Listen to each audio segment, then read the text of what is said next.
دوستان عزیز سلام. شما به قسمت اول اکو از دیجی موین و میشا میوزیکس گوش میکنید.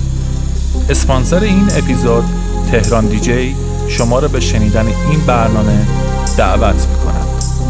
امیدواریم که لذت ببرید.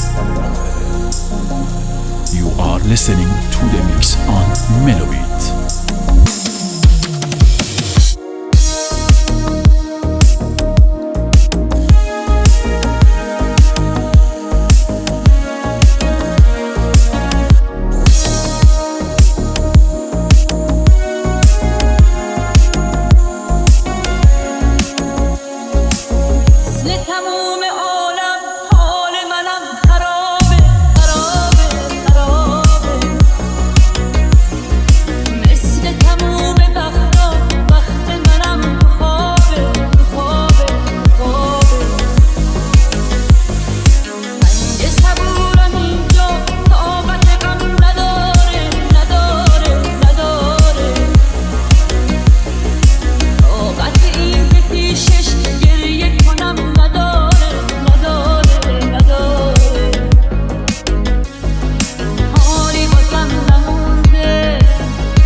عاشق یک دست بشم بدون تو نیست بودم.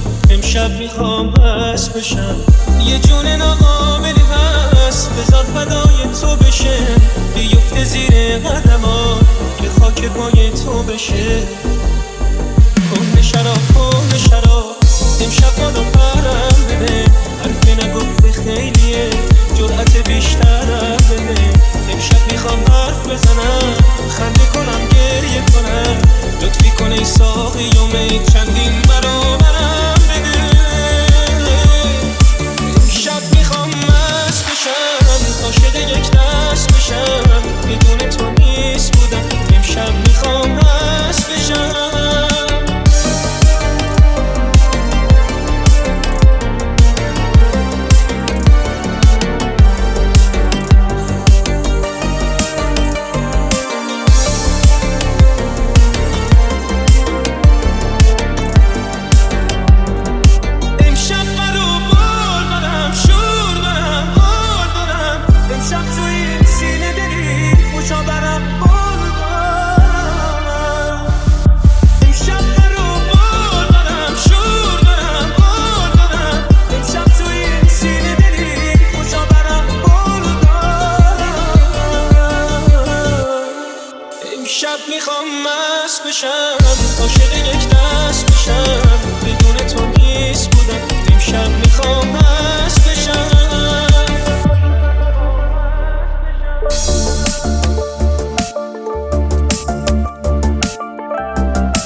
saying